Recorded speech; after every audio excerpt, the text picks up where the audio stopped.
Estou na sua página no telefone.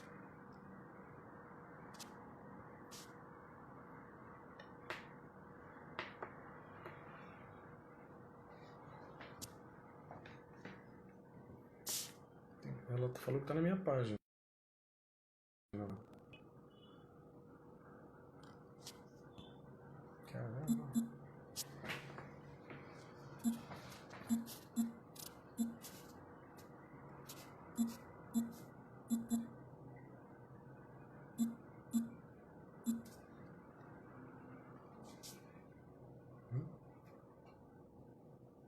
Não está indo.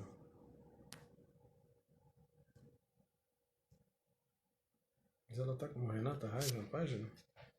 Qual é o nome dela completo? Qual é o nome dela completo?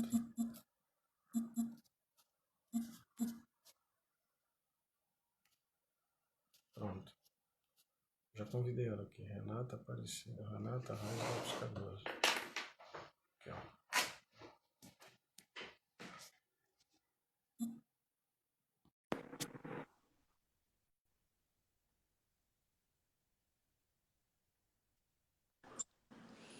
Agora foi. Desculpe. Agora foi. Ainda bem. São coisas da nossa tecnologia. Para mim só aparecia os seus stories, não aparecia como vídeo ao vivo. Ah, nossa, mas conseguimos. Bem, gente, todos os amigos e amigas que nos acompanham aqui nessa noite, tá? Eu quero aqui cumprimentar a nossa amiga aqui, a doutora Renata Reis. É com grande satisfação que nós recebemos você aqui, doutora Renata Reis, para esse bate-papo, né? E para mim é uma honra, uma alegria, tá? Em especial por você ser, além de ser uma grande profissional do direito, advogada, né? É uma mulher que hoje muito dignifica a nossa administração pública na nossa cidade, com a sua experiência, com o seu trabalho, com o teu conhecimento e com a tua firmeza na condução da Procuradoria-Geral do município, né?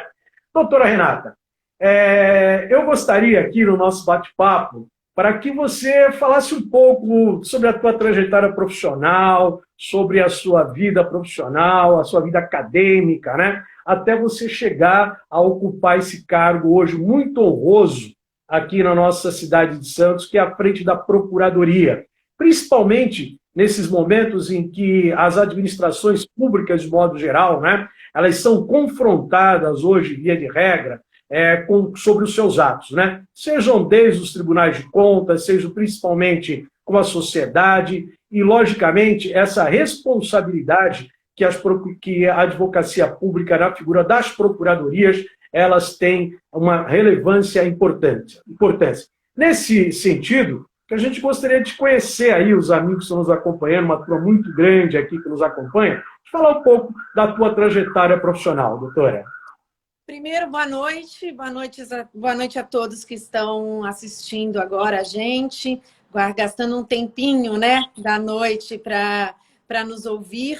Primeiramente, agradecer o convite, Ronaldo.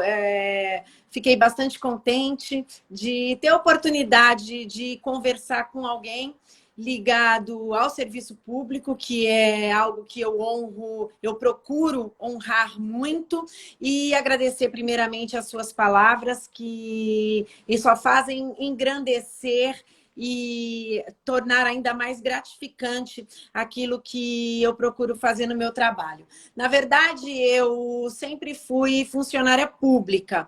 Eu até brinco, né, quando as pessoas me perguntam que eu tenho sangue de funcionária pública. Eu acho que eu não poderia ter sido outra coisa na minha vida profissional que não fosse isso. Eu sou muito grata, primeiro a Deus e a todas as pessoas que passaram pelo meu caminho, as oportunidades que me deram, porque eu me sinto uma pessoa muito realizada profissionalmente. Eu realmente faço aquilo que eu gosto, faço aquilo que eu amo, me dedico demais ao meu trabalho. Às vezes acabo colocando até muitas coisas de lado, família, filho, outras coisas que a gente tem que ter a devida importância na vida, mas como eu sou muito apaixonada pelo meu trabalho, quem me conhece sabe disso, que basta olhar para mim, conviver comigo, que eu tenho realmente muita paixão. Quando eu terminei a faculdade, eu logo entrei na vida de concurso público. Eu estava no último ano da faculdade e eu prestei em 98 para 99 e eu prestei o concurso foi meu primeiro concurso público de escrevente técnico judiciário no Tribunal de Justiça.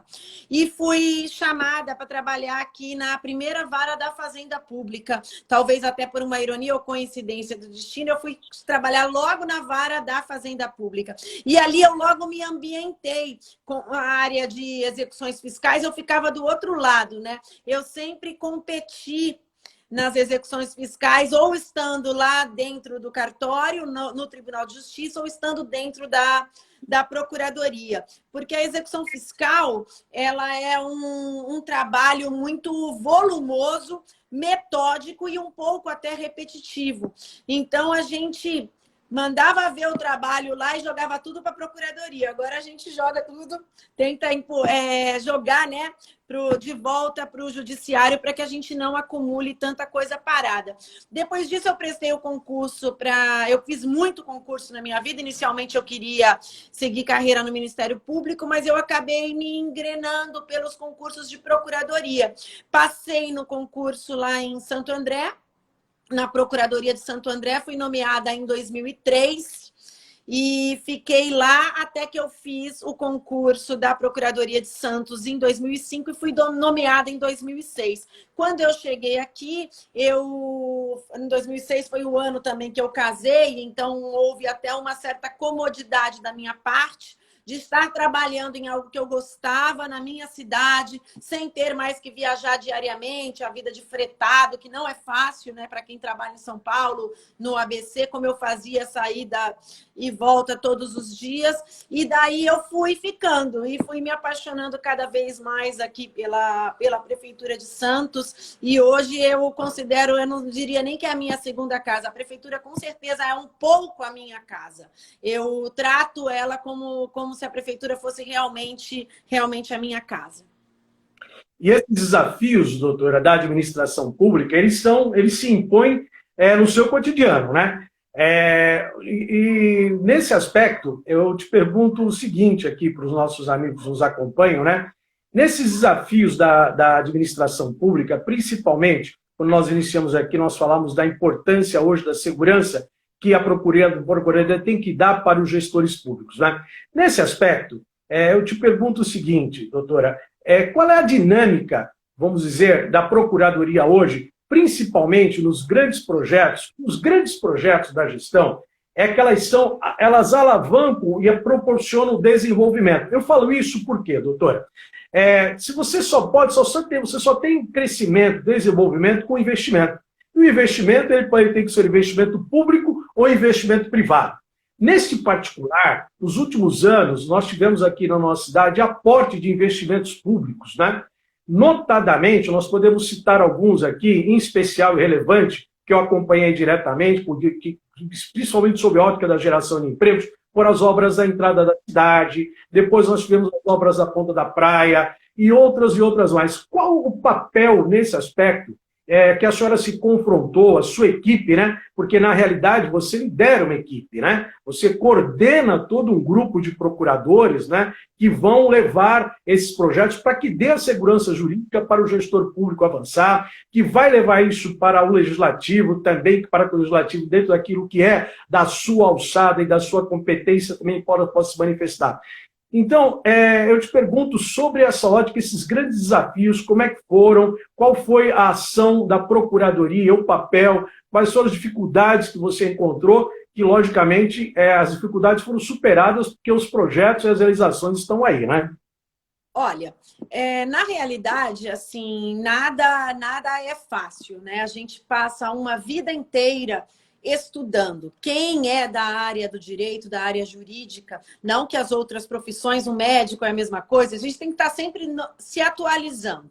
Mas o direito tem se tornado, com tanta coisa que acontece no nosso país, algo muito dinâmico. E a gente tem que se atualizar, a gente tem que caminhar junto com o direito para que, no âmbito de uma procuradoria, o executivo, o poder executivo, consiga realizar os seus feitos. Então, assim, eu sempre tive, assim, isso eu também talvez seja um pouco de uma característica pessoal minha. Eu entendo que o papel da procuradoria, ele é muito mais preventivo. O que seria isso? O papel de consultoria e orientação. Um poder executivo, quando ele trabalha com uma procuradoria que bem orienta e que faz um trabalho de controle de legalidade preventivo, você tem um poder executivo pautado em atos legais, dentro da legalidade, e com muito maior dificuldade de virem a ser questionados. É lógico que no direito tem interpretação para vários gostos, né? Aquilo que eu interpreto de uma forma, nem sempre é aquela como o Ministério Público vai interpretar, ou como o Judiciário, ou mesmo um outro colega da área da advocacia vai interpretar. Mas o que eu enxergo como é o papel do procurador é encontrar os caminhos legais, não é só simplesmente estar ali esperando uma ação entrar para responder. É mais do que isso. É procurar encontrar, dentre os mecanismos que a gente tem na legislação, caminhos legais, constitucionais e seguros para que o chefe do executivo possa atuar, possa praticar, tomar decisões, praticar os atos da administração e, caso venha a ser questionado por algum motivo, tenha segurança para exercer essa defesa, a defesa da legalidade e da constitucionalidade desses atos. Então, assim, dentro da administração, eu fui procuradora-chefe, assim, eu trilhei um caminho na procuradoria, graças a Deus, eu sempre tive cargos de chefia, e desde, por exemplo, a partir do momento que este governo do prefeito Paulo Alexandre entrou, eu era chefe de procuradoria. A partir de 2017, eu fui nomeada procuradora-geral. E eu tenho um trabalho junto ao Poder Executivo, isso no meu sentir, né? Espero que eles sintam da mesma forma. Um trabalho muito concatenado com as secretarias, a gente tem uma relação realmente de confiança. Os secretários se dirigem a mim, tiram dúvidas, como eu, às vezes até eu fico brava, eu falo, ai, mas isso não é jurídico, eu acabo sendo um pouquinho engenheira, arquiteta, a gente acaba dando pitaco com a experiência que a gente tem de administração pública, na alçada dos outros. Mas o mais importante que eu entendo é justamente esse papel prévio, esse papel anterior, que é orientar a administração, qual que era o caminho, um prefeito quer realizar determinado projeto. Qual é o caminho dentre aqueles que existem na legislação que vai propiciar que ele faça aquilo que ele deseja, dentro da legalidade, e caso venha a ser questionado por quem não entenda dessa forma, consiga defender isso e comprovar, até se necessário judicialmente, que os atos estão pautados dentro da legalidade e dentro da constitucionalidade. Às vezes, as pessoas têm determinado projeto e elas trazem para a gente e você tem mais de uma solução jurídica. Nem sempre aquela que eu gosto mais, aquela que eu queria, é aquela que, de repente, vai atender os anseios do governo. Eu não vejo hoje no direito, na carreira jurídica, a possibilidade mais de você se sentar numa cadeira atrás do computador e ficar na comodidade de orientar segundo o que eu gosto, segundo o que eu acho simplesmente mais cômodo, porque dizer não é fácil, Ronaldo. É fácil você vir me apresentar um projeto e eu falar para você, não pode. Nunca ninguém fez, não tem jurisprudência, não tem doutrina. Difícil é você encontrar um meio para se fazer aquilo sem ilegalidade, sem irregularidade. E aí é que apesar de eu ter dito que é mais difícil, mas também é desafiador. E aí é que eu acho que é uma característica pessoal minha, talvez isso de alguma forma influencie meus pares, aqueles que estão mais próximos a mim. Eu tenho muitas pessoas na nossa carreira de procuradores dentro da Procuradoria-Geral do município de Santos que pensam como eu e realmente veem aqueles projetos não como um projeto do prefeito Paulo Alexandre, não como um projeto do partido tal, mas como um projeto da cidade. Eles vão, a gente vai ficar ali e a gente precisa estar apto para fazer certo, para amanhã eu poder defender aquilo que eu orientei a fazer. Eu penso que esse é o nosso principal papel. Eu falo isso também, aproveitando a tua fala, o desembargador aposentado, ex-presidente do Tribunal de Justiça de São Paulo, ex-secretário da Educação, José Renato Nalini, ele escreveu há um tempo atrás um artigo que ele diz que o texto do artigo é o seguinte: quem quer ser gestor público? Onde ele faz uma narrativa das dificuldades que se impõem ao gestor público, notadamente aqueles que são ordenadores de despesa. De tal sorte, dos vários mecanismos de controle que você acaba tendo, muitas vezes do Tribunais de Contas, Ministério Público e da sociedade num todo. Porque, até certo ponto, os desmandos que nós tivemos aos últimos anos em alguns setores da política criminalizaram a política. E, via de regra, há uma interpretação da criminalização da coisa pública, de modo geral. Então, o Nalini, ele lança um grande desafio, o desembargador Nalini, um grande desafio sobre esse gestor público. E um dos tópicos do seu artigo, ele diz, por exemplo, ele fala sobre aqueles que devem fazer a prestação de contas, que muitas vezes não fazem da forma devida e que deixam exposto lá o gestor público, lá, o prefeito, o governador, o presidente da Câmara, etc. Né? E você nos ilustra muito bem, coloca uma luz aí sobre esse aspecto, quando você fala assim, não pode. É muito fácil dizer não pode, mas mais difícil buscar soluções. Até porque a sociedade ela é muito dinâmica e nós vivemos um processo de evolução muito rápido, de tal sorte que muitas vezes a legislação não consegue acompanhar essa dinâmica. E hoje se critica até mesmo a jurisprudência nossa que não teria se consolidado tão fortemente, porque no passado não muito recente, a jurisprudência levava uma década se consolidando e às vezes ela está mudando. Que é muito em função de quê? Dessa dinâmica, dessa velocidade da sociedade de modo geral, né? E a necessidade que se impõe às administrações públicas desse cuidado de quem quer ser gestor público e com relação a esses mecanismos de controle, no caso dos órgãos reguladores do Estado, no caso dos órgãos muitas vezes o Tribunal de Contas, que ele não quer responder consultas, que ele só quer trabalhar no caso concreto, né? Esse é um desafio aí também que a Procuradoria acaba encontrando, doutora Renata?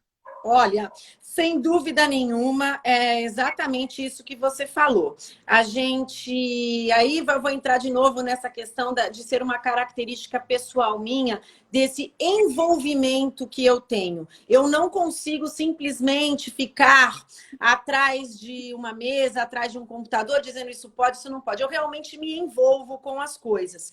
E a partir do momento que eu me envolvo, eu conheço e eu quero que aquilo aconteça. Mas eu tenho a consciência hoje, a gente brinca às vezes dentro da administração, que você, para entrar para uma carreira pública, político, né, para um cargo político, principalmente um mandato eletivo no Poder Executivo, já entre começando a fazer uma poupancinha para pagar a indenização depois das ações que você vai sofrer.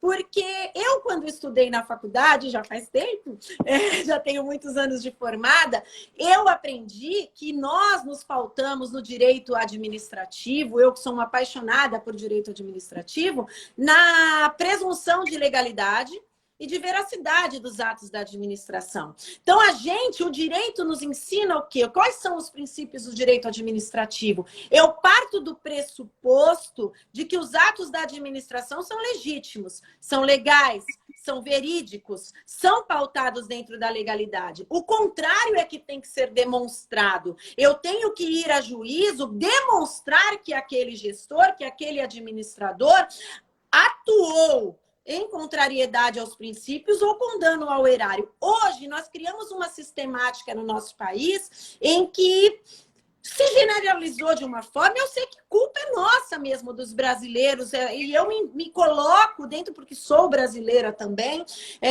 mas nós nos colocamos numa situação em que nós nos pautamos pela desconfiança. Então, você vê um determinado gestor lançando determinado projeto, a primeira pergunta que alguém diz, mas quanto fulano está ganhando? Não é sempre assim? As pessoas sempre, elas se pautam partindo do pressuposto de que o errado está sendo feito, e não o contrário. E é isso que a gente tem que lutar para mudar. A gente tem que fiscalizar, a gente tem que procurar punir realmente quem erra, mas a gente não pode generalizar de uma forma e partir do pressuposto de que só porque aquele gestor não é do meu partido, não coaduna dos mesmos pensamentos que eu, não tem as mesmas ideologias que eu tenho, que aquela pessoa necessariamente é desonesta, que aquela pessoa necessariamente está praticando os atos desta forma. Eu acho que a gente tem que parar de confundir, e isso eu sinto, isso é um sentir meu, porque como eu participo diretamente dos projetos da administração, a sensação que eu tenho é que as pessoas já partem do pressuposto de que está errado, que aquilo foi feito porque alguém se interessa por alguma coisa, porque aquilo... E não dá para ser assim, porque existe uma diferença entre você não concordar com uma política pública. Você pode não concordar com o chefe do executivo, seja no âmbito do município, ou governo estadual, federal. Você pode não concordar com a ideologia dele. Você pode não concordar com determinada política pública, com determinada decisão política. Mas daí a dizer que este ato ou esta decisão é ilegal é completamente diferente. E daí eu te dou um exemplo para mim que é muito, muito concreto, muito real. Foi todo o processo que nós passamos no começo do ano de 2019, até bem pouco tempo atrás, em relação às obras da nova Ponta da Praia, onde se discutiu muito, né? Nós enfrentamos uma ação judicial que ainda está em curso. Até agora, as decisões proferidas foram em sede de liminar favoráveis ao município, mas a ação ainda está em curso. Mas o que eu ouvi muitas vezes, quando eu ia, mesmo em conversas com as pessoas, mas em programas de TV, programas de rádio, o que era? Mas por que a obra é na Ponta da Praia e não no centro? Isso não é ilegalidade. É muito diferente você não concordar com a escolha, com a eleição de uma determinada medida pelo chefe do executivo, pelo gestor público, de taxá-la de ilegal. São coisas completamente diferentes. A má gestão é uma coisa que você pode considerar que é má e outro considerar que não é má. Mas isso não se confunde com legalidade e inconstitucionalidade. E é isso que eu acho que a gente tem que tomar muito cuidado para a gente não se viciar nesse pensamento que nós estamos hoje em dia, de que você é esquerda, você é direita, então tudo que a esquerda faz está errado. Se eu sou esquerda, tudo que o presidente Bolsonaro faz é errado. A gente tem que ter o senso crítico de saber avaliar que o gestor público, embora eu não concorde com ele, isso não significa necessariamente que ele esteja agindo de má fé ou com alguma ilegalidade. É desta forma que eu vejo a administração pública, e daí vejo os riscos de você ser um gestor hoje, porque aquilo que pode ser visto pelo Ministério Público, pelo Judiciário, de repente numa ação popular, como violação de princípios da administração, danos que podem vir a serem ajuizados, você realmente pode sair de um mandato não só com uma suspensão de direitos políticos, mas até com uma dívida grande para pagar. Olha, a senhora usou aí violação de princípios, né? Eu quero passar aqui a nossa pauta aqui, alguma coisa mais sobre a pandemia, mas está tão bom esse papo aí. Eu sei que tem alguns amigos que estão nos acompanhando, que às vezes não são da seara jurídica aí, mas boa parte também que estão nos acompanhando são da administração pública, são da área jurídica, né? Mas eu não posso deixar de te perguntar aí sobre essa questão, por exemplo, dos atos por violação de princípios. Porque, via de regra, As ações judiciais contra as administrações públicas eram pautadas, muitas vezes, apenas por atos de improbidade. E hoje você tem a figura da violação por princípios, né? Porque a lei de improbidade, ela traz 3 tipos. Os artigos dela, ela diferencia 3 tipos de atos de improbidade. Ela tem os atos de improbidade que causam dano ao erário. Você pode não ter enriquecido ilicitamente, você não pode ter, numa palavra vulgar, roubado, né? Nada, feito nada de errado, mas você agiu mal e causou dano ao erário, dano à coletividade. Isso é um tipo de ato de improbidade. Nós temos os atos de improbidade que acarretam enriquecimento ilícito, que são os mais graves. Você causa o dano e ainda se enriquece ilicitamente. Agora, você tem também os atos de improbidade previstos na lei de improbidade em artigo específico, que importam na mera violação de princípios, ainda que você não tenha comprovado um enriquecimento ilícito ou um dano ao erário. Seria, por exemplo, uma violação de um princípio licitatório. Você pode não ter um determinado gestor que frauda, que viola uma licitação. É um exemplo bem simples, né? De um caso desses. É o princípio da ampla competitividade, o princípio vinculatório, o direcionamento de uma licitação, por exemplo. Você pode, às vezes, fazer isso por um amigo. Não necessariamente receber nada em troca, não enriquecer ilicitamente, mas está violando os princípios da licitação, os princípios da administração pública, e com isso você acarreta um ato de improbidade, mesmo sem causar necessariamente um enriquecimento ilícito seu, do autor. Perfeito, né? Exatamente. Eu puxei isso daí justamente para a gente clarear bem essa violação de princípios, ficou muito claro pela tua explanação e pelo exemplo que ilustrou a questão da violação de princípios, né? E aproveitando que a senhora falou sobre a questão das licitações, das violações de princípios, nós estamos vivendo um momento ímpar na história da humanidade, completamente atípico, e de uma forma muito rápida modificou toda a nossa dinâmica de vida, tanto na nossa vida pessoal, na nossa vida profissional, e, logicamente, isso também, além de exercer uma forte pressão sobre as empresas, sobre os empregos, a pandemia, o advento do coronavírus, ela também passou a exercer fortemente uma pressão sobre os governos, de modo geral, né?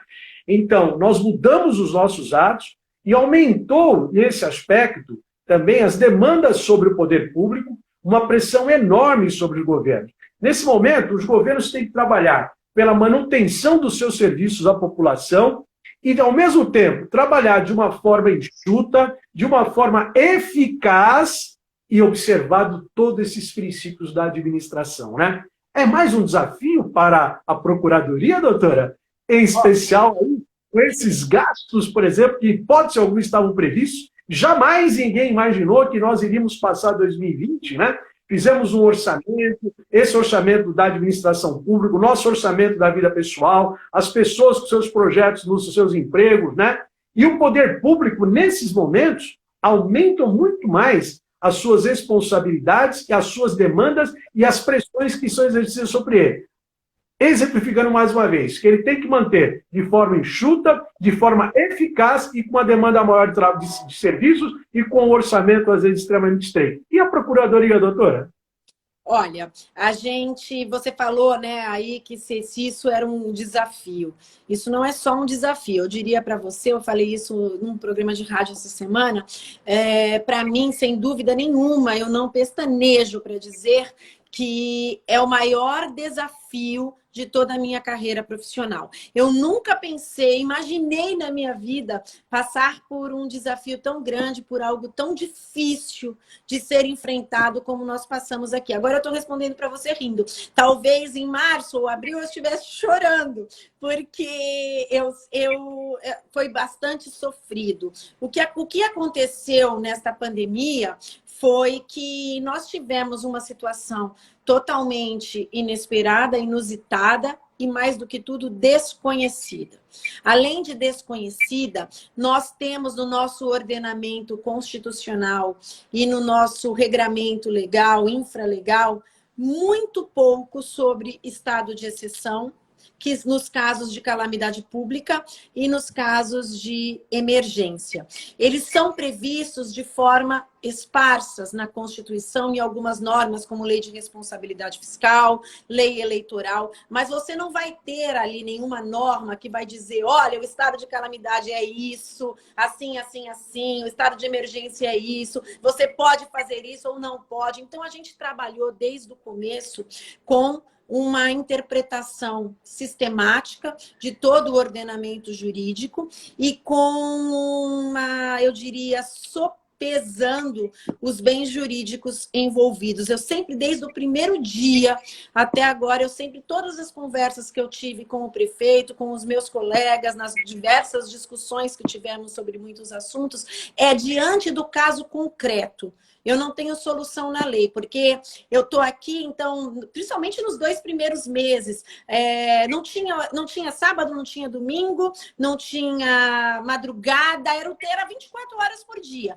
E principalmente as demandas de Secretaria de Saúde, óbvio, né? Foi o que mais nos demandou. O gabinete do prefeito e a Secretaria de Assistência Social também teve bastante demanda. Doutora, o que eu faço nessa situação? Meu Deus, eu não tenho essa resposta.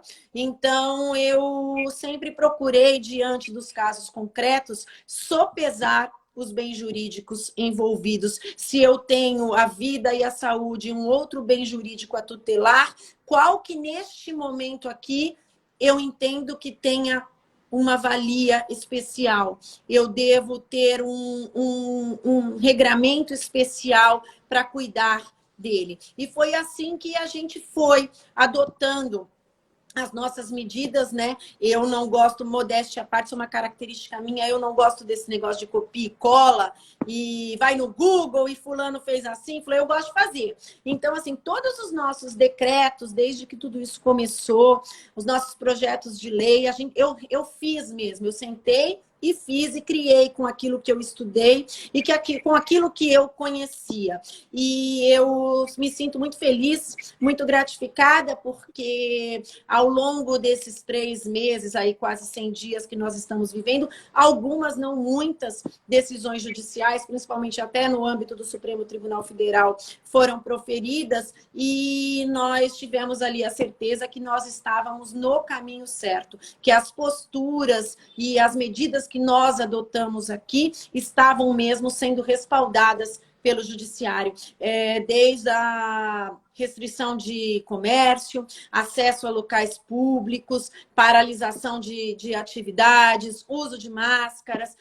A gente teve algumas demandas judiciais, nos sagramos vencedoras nelas. Em relação ao Estado, tivemos agora recentemente um obstáculo, que foi que o nosso decreto de abertura, ele era um pouco mais amplo que o do Estado, e daí o tribunal entendeu que nós teríamos que seguir ipsis literis as regras do Estado, e eu sugeri rapidamente ao prefeito que fizesse essa adaptação, do que deixar um dia só a mais o comércio fechado, e para beneficiar um ou outro, acabar prejudicando um número muito maior. Então, eu acho que neste momento aqui de pandemia, eu tenho a certeza, eu acho difícil que ainda no meu futuro eu tenha um desafio profissional tão grande, tão difícil, e como foi o que a gente viveu nesses últimos meses. Eu imagino que esse desafio ele persiste e ele vai continuar, porque nós bem sabemos que nós não temos ainda uma solução do ponto de vista de saúde para a eliminação do mal, não é? Que nós temos ainda, se busca ainda quais são, nós estamos, na verdade, trabalhando ainda o quê? Na questão de evitar que o mal nos aflija, nos atinja, né? Através da sanitização, as barreiras sanitárias, isolamento social, e com isso, toda a economia, toda a atividade empreendedora da cidade, do país, né? Nós aqui tivemos os decretos que a senhora muito bem citou, de como está o funcionamento do comércio, o funcionamento dos serviços na cidade, né? Disciplinados de tal sorte que garanta a continuidade do negócio, a retomada do negócio e que, ao mesmo tempo, possa eliminar a possibilidade do contágio e da disseminação do mal. porque o grande desafio nosso é manter equilibrado isso, né? Principalmente lá na ponta, as UTIs e tudo. Mas nós temos desafios ainda, doutora. Por quê?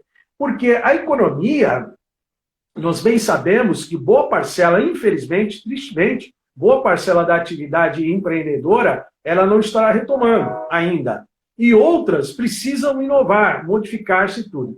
E eu tenho certeza que o poder público será dentro em breve demandado também para como criar uma rede de proteção para essa atividade empreendedora, para também para a garantia da geração de empregos. Eu costumo dizer sempre o seguinte: leis não vão criar empregos, leis não criam empregos. O que vai criar empregos exatamente é o quê? É o bom ambiente de negócios pautados através de investimento público e de segurança jurídica, né? Que é um trabalho também agora que a administração pública passa a ter no sentido de poder propiciar ao empreendedor na cidade, aqueles que vão retomar o seu negócio, que vão inovar, também possam, de alguma forma, ajudar a gerar riqueza na cidade, que é o desafio agora que a gente vai ter, né? Eu imagino, por isso que eu cito para a senhora, que o seu desafio continua, porque outras demandas elas vão mudar, na minha opinião, no primeiro momento agora, foi essa questão da saúde, e no segundo momento agora. A senhora já fala da retomada, e mais à frente agora, de como nós vamos manter esse equilíbrio dessa retomada.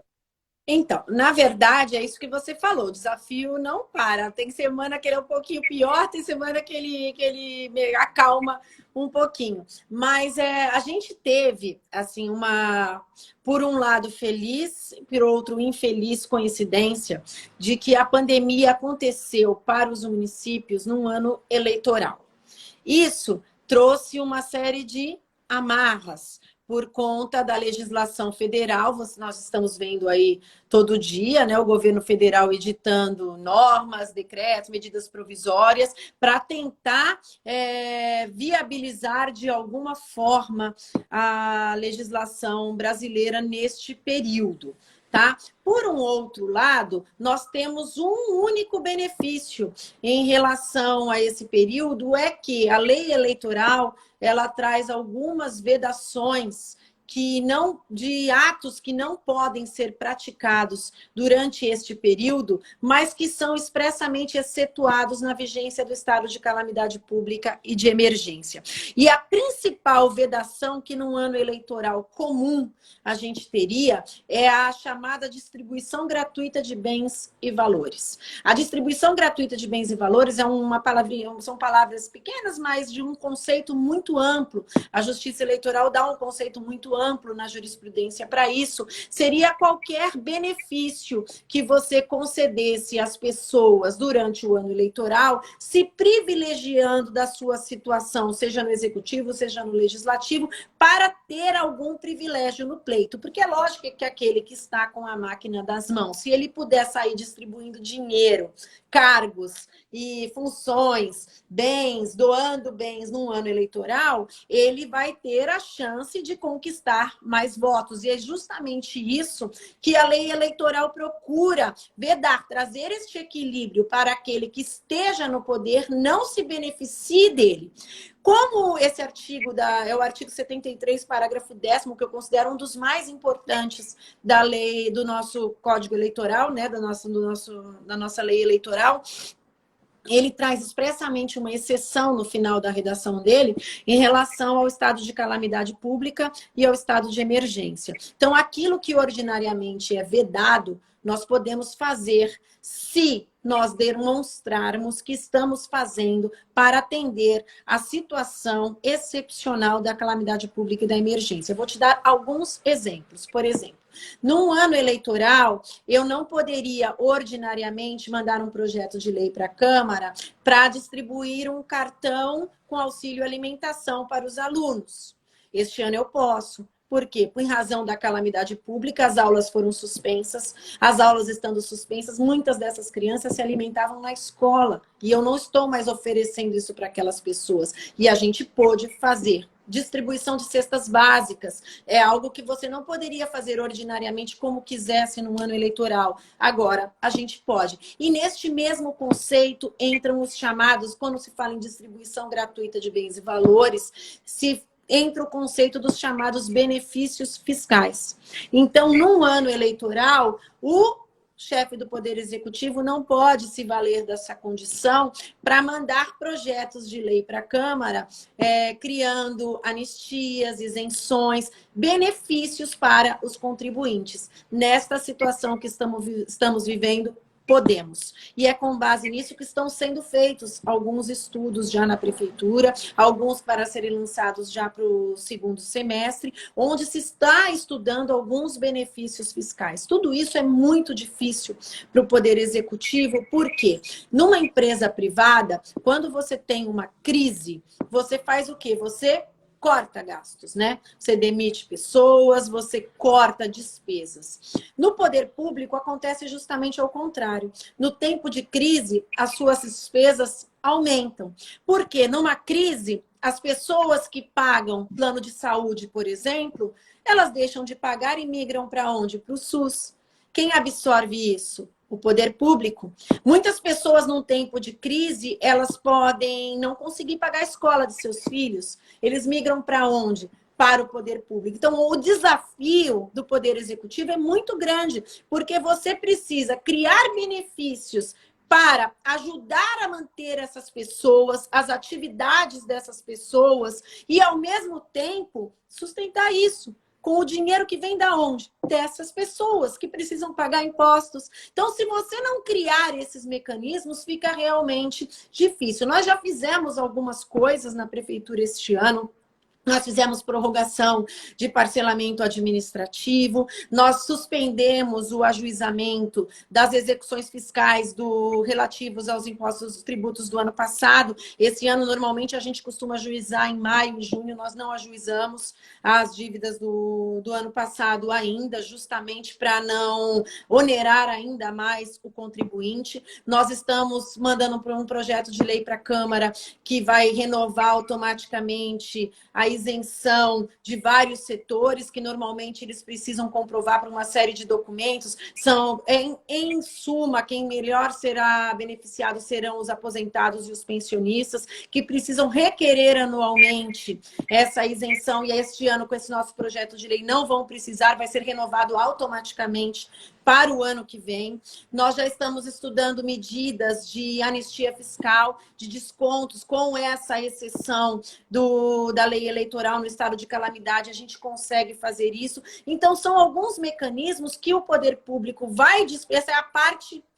É ruim falar isso, mas assim, eu diria, entre aspas, a única parte boa do estado de calamidade acontecer no ano eleitoral, porque você tem essa exceção para você criar alguns mecanismos para beneficiar o contribuinte e a população que no ano eleitoral comum nós não teríamos.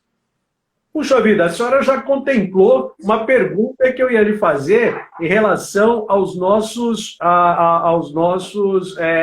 amigos que nos acompanham aqui nessa nossa live, no nosso bate-papo, com relação aos empreendedores, que foram impactados de forma muito contundente, e principalmente nessa questão fiscal, que justamente pelo esse ano eleitoral, o Poder Executivo não poderia, que era a pergunta que eu ia te fazer, que você já respondeu prontamente, devido à exceção do estado de calamidade, né?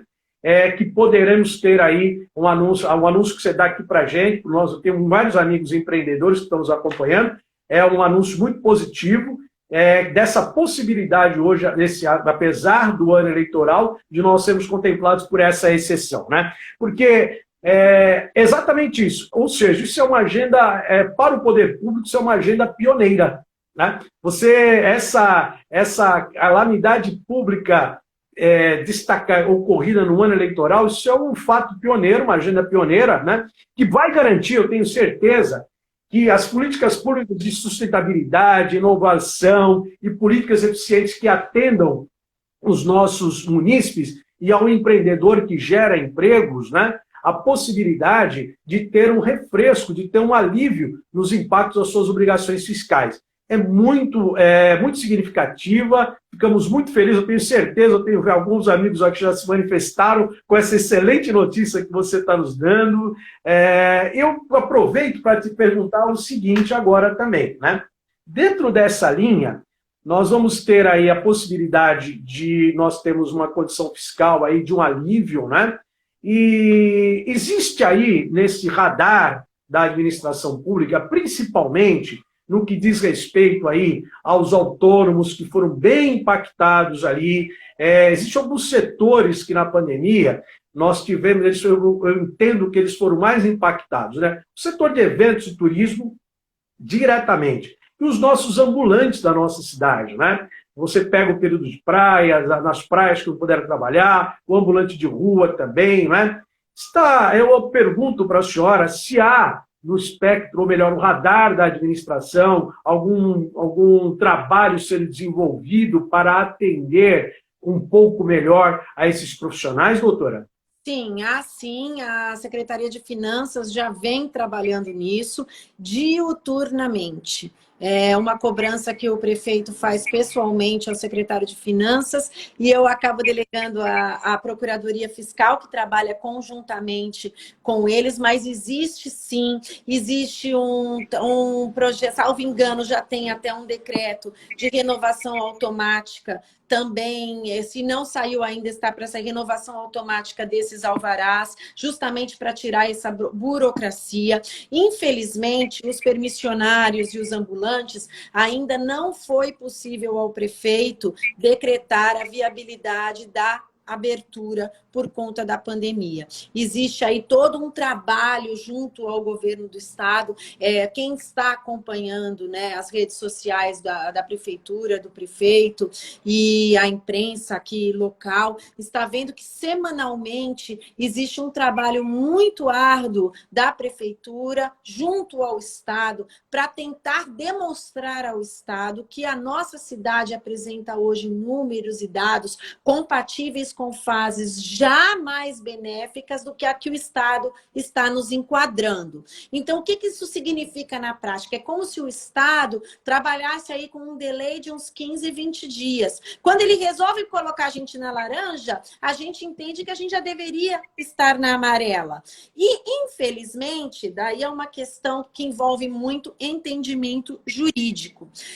Aquela decisão do Supremo que ficou famosa quando o presidente Bolsonaro começou a fazer ameaças em relação a estados e municípios para que fosse feita a abertura muito cedo, e os governadores, principalmente Rio de Janeiro, São Paulo, se colocaram contra, criou-se aquela questão da competência constitucional para editar atos de medidas restritivas pelos entes federados. O que aconteceu? Isso foi para o Supremo Tribunal Federal e lá o plenário decidiu o quê? A competência é concorrente. A competência para legislar sobre esse assunto, saúde, e essas medidas restritivas nessa situação, ela é de união de estados e municípios. Concorrente significa o quê? Todos têm e todos podem.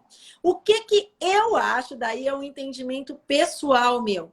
Eu entendo que eu interpreto esta decisão como estados e municípios têm competência para legislar de acordo com o interesse regional, quando é do estado, e local, porque ninguém conhece melhor a realidade da cidade do que o chefe do executivo, o prefeito. É por isso que o nosso plano municipal de retomada, ele tem algumas nuances diferentes do plano de estado.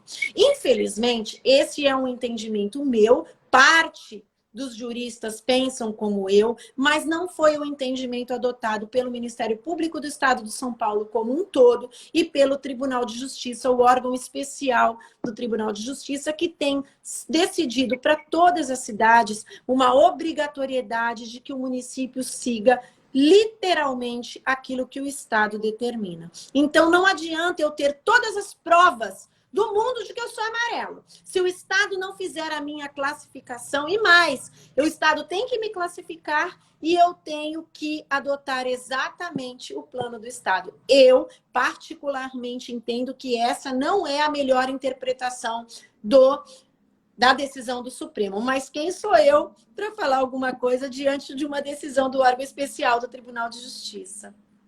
Eu quero aproveitar para falar, eu participei recentemente de um programa de rádio, uma pessoa fez uma pergunta com relação, mas o presidente pode tudo.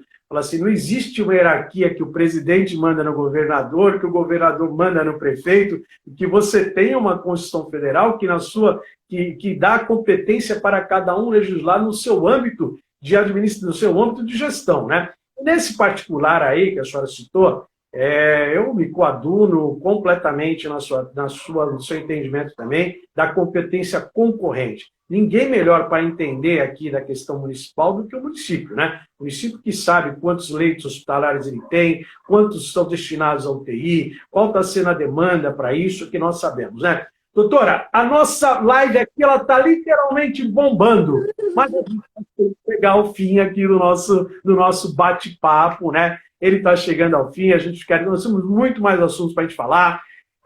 Eu quero te dizer que você trouxe uma notícia aqui para os nossos empreendedores também, muito significativa, da possibilidade que nós temos aí de um realinhamento aí dos benefícios fiscais. Por quê? Nós precisamos salvar empresas, e nós vamos salvar empresas, né? Nós vamos dar esse fôlego que as empresas precisam aí, do ponto de vista aí, de um melhor alívio fiscal, porque as pequenas e médias empresas são elas que mais dão emprego, gente, né? Os amigos estão nos ouvindo aí, aquela pequena e média empresa, quase 60% do emprego formal, aquele emprego de carteira assinada, que dá férias, 13º, previdência social, tudo, ela vem da pequena e média empresa, quase 60%.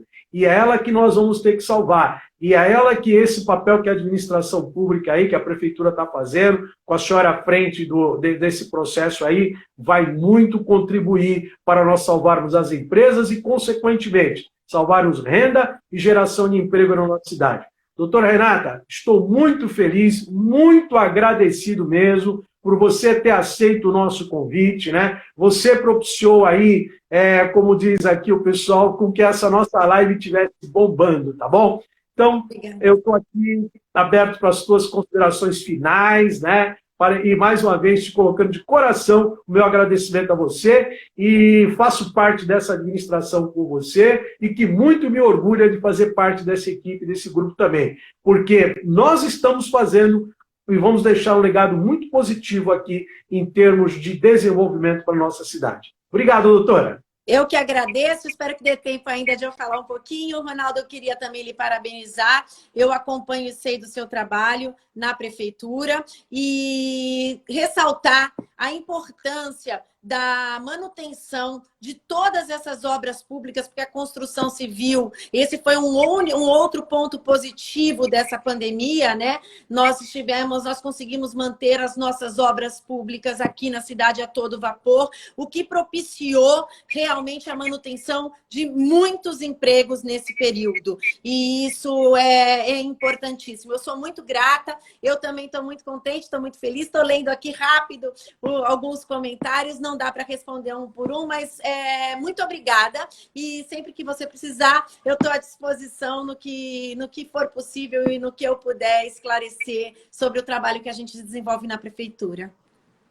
Obrigado, doutora. Quero aproveitar os vereadores que nos acompanharam, os nossos secretários municipais que também acompanharam aqui a nossa live, né? E aos nossos munícipes em geral. E pedir desculpa para alguns que nos acompanharam aqui, que travou aqui a minha telinha, ela parou no Eustágio Alves Pereira Filho, meu amigo aqui, meu colega da Faculdade Católica de Direito. Gente, muito obrigado pela participação, agradeço muito. Doutora, um grande abraço, um beijo no coração, felicidades.